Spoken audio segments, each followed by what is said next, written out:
What's your name? Hey, I'm Ben Jack. Nice to meet you. So what's the name of your ministry? So I serve a ministry out of the UK called the Message Trust. For the Message, I oversee a project for them called Advance that we partner with another great ministry out of the US called the Luis Palau Association. That's so amazing. So as a ministry, what's the vision that you have for it? As the Message Trust, we exist to get the gospel out to anybody that would have ears to hear it, but we've often focused on harder to reach groups. So historically that's been young people, hard to reach because how do you get access to young people when they're tied up at school so much, and if they're not coming to church youth groups, then where's the point of engagement? So we do a lot of work straight directly into the high schools or jails and prisons, going and working with the inmates, deprived communities that are having all kinds of issues with violence and crime and social deprivation. So we prioritize these areas and use various evangelistic initiatives where we're all about creative mission and community transformation and Christ-centered enterprise. But the area that I focus on is training and equipping. And Advance is a project within the organization that equips the church for evangelism through small group mentoring. That's so powerful, much needed too. So with all of that being said, how do you go about reaching those hard to reach groups like the youth and Yeah, well, I'll give you an example. With the young people, it's largely been through what we call creative mission.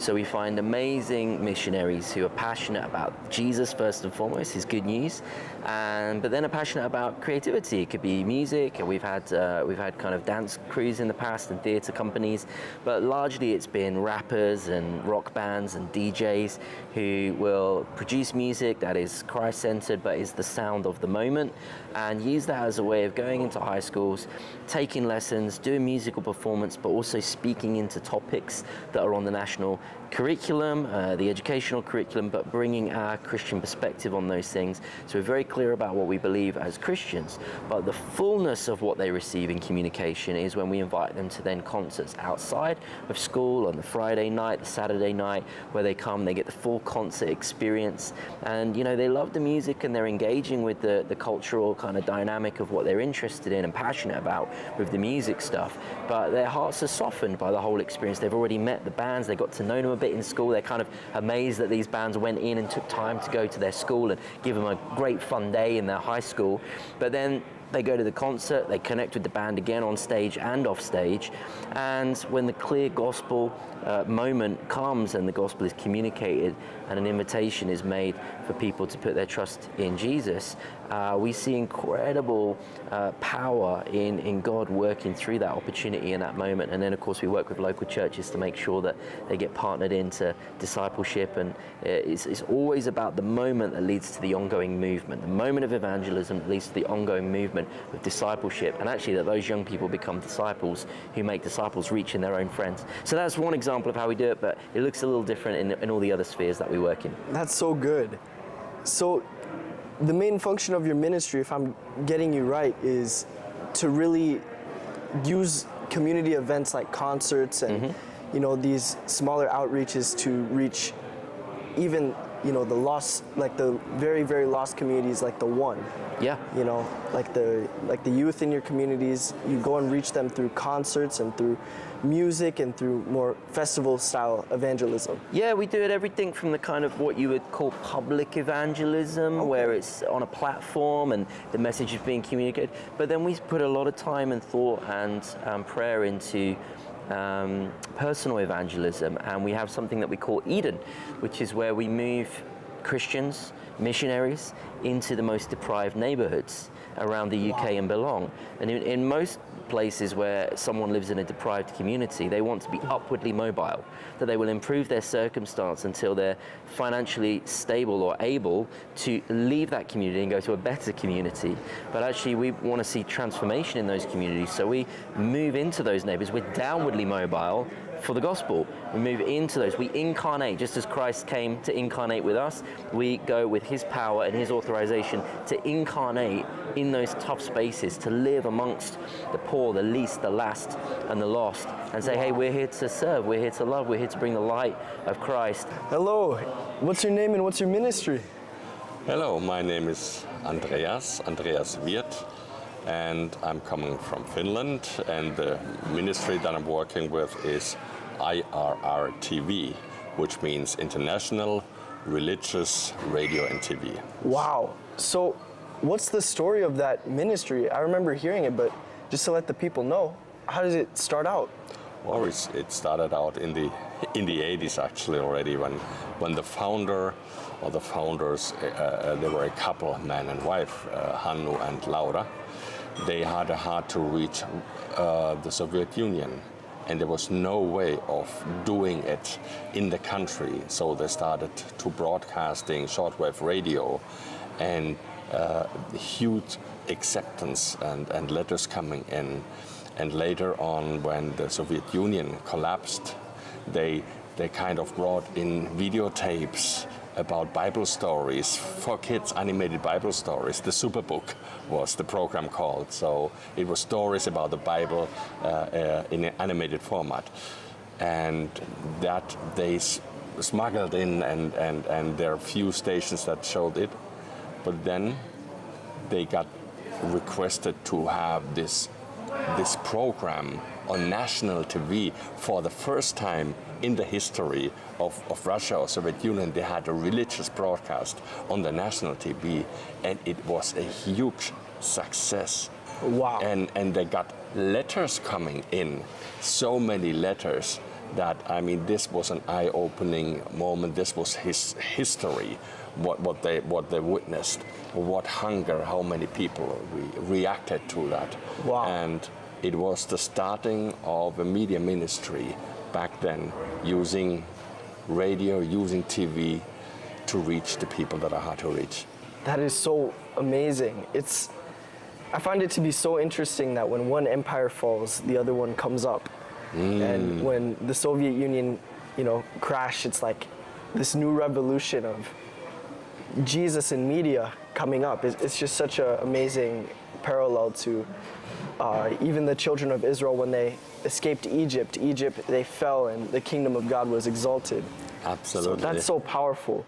Yes. So now that the ministry has been started, of course, bringing Christian media to Russia, what does it focus on now instead of just bringing Jesus into Russia? What is it doing now? It was the first country where everything started as usually. Then in Russia there was a need to reach the people locally. The churches had a need to, how do we reach now the people? There's a big hunger in Russia. Then there started a thing that was called Mega City Campaign. It was a media campaign within a city for 1 month, using all media available. And collecting the responses from that campaign and giving the contacts to the church that will follow up on those. And that was such a huge success. So there are many major cities in Russia doing these mega city campaigns. Soon the word spread, okay, what are they doing? That is amazing. So other countries around the world were asking, can you do this in our country? Can you do this in our city? So we had been on almost all the continents in the world, India, South America, Africa. So about more than 110 megacities so far have we done, and they are usually huge projects with a lot of work, of course, involved, getting all the local churches together, train them, prepare them for the big harvest, because you got a lot of fish, yes, and you have to handle all the fish. That's so good.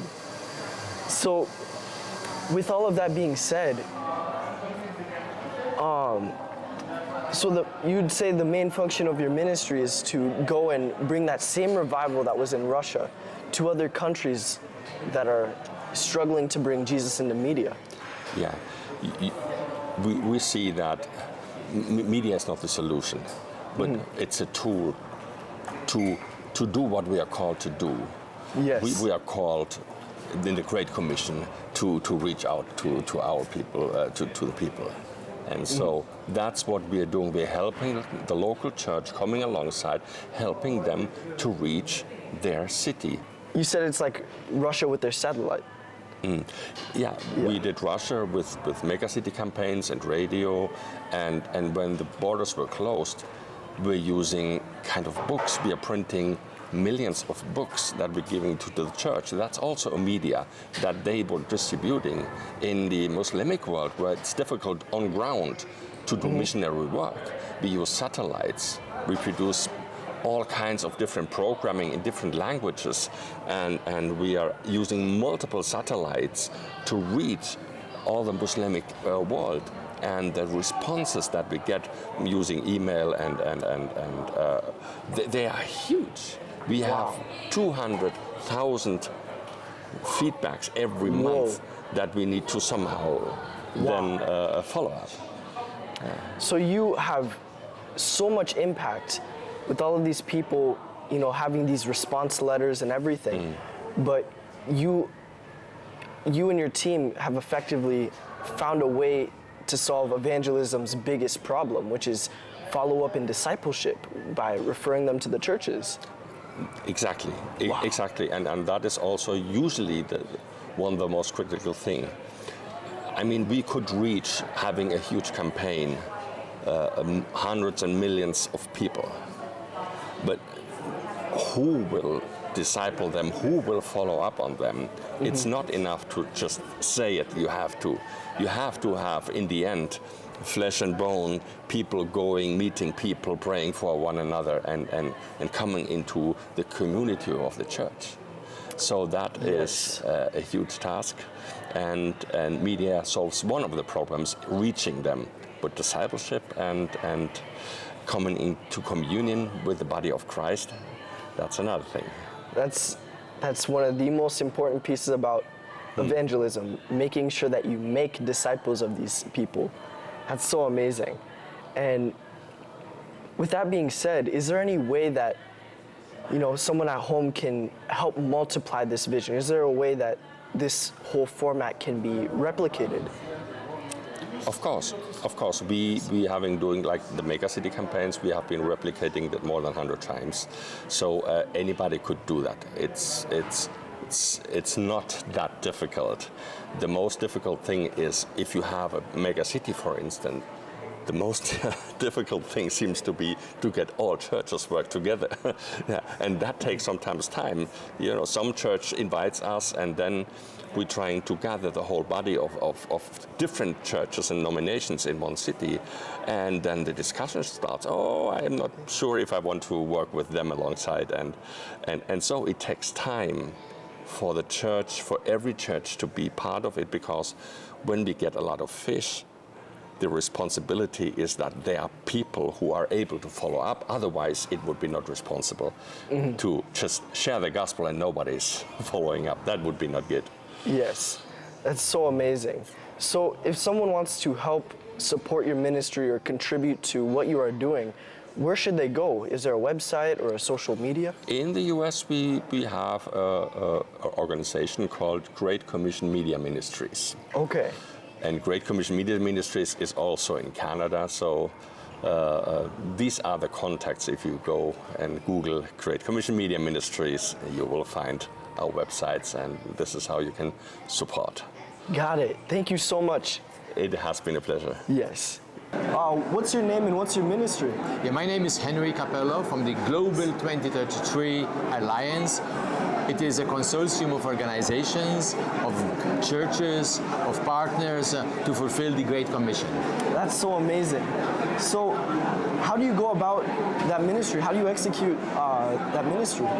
So let me go back for 1 second. Okay. Global 2033 has this vision that between now and 2033, which is the 2000th anniversary of the death and resurrection of Jesus Christ, we will mobilize the whole church worldwide to equip and send missionaries.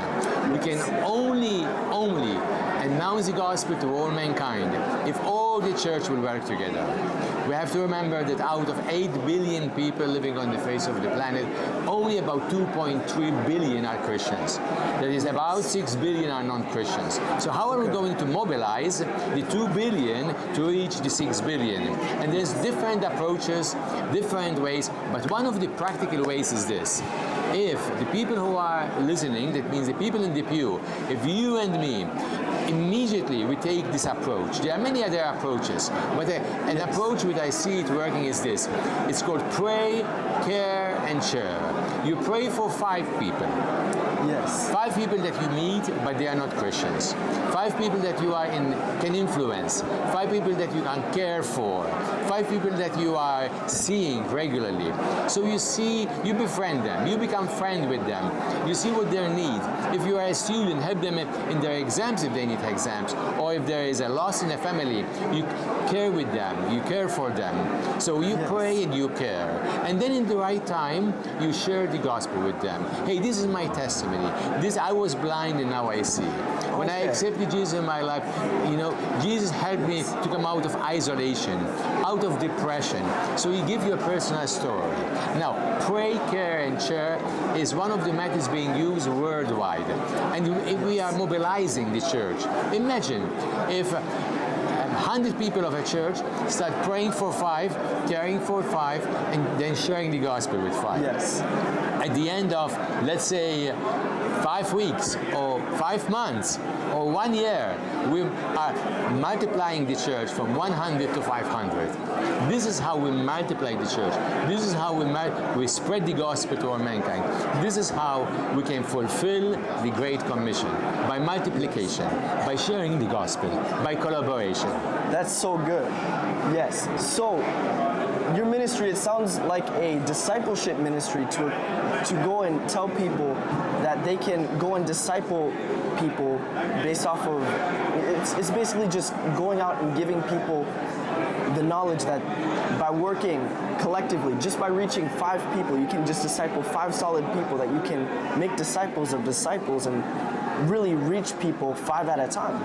So it is discipleship and also empowering them to evangelize, Remember, a disciple is a disciple who follows Christ, but then an apostle is someone to not only follow Christ, but to make other disciples.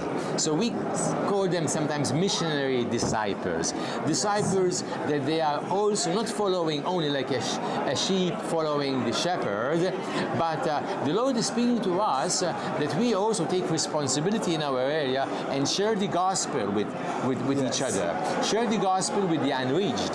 Share the gospel with those who have never heard about Jesus. And we are surrounded with people who don't know Jesus. At the place of work, in the universities, the places where we are every day. So we mobilize the whole church to share the gospel.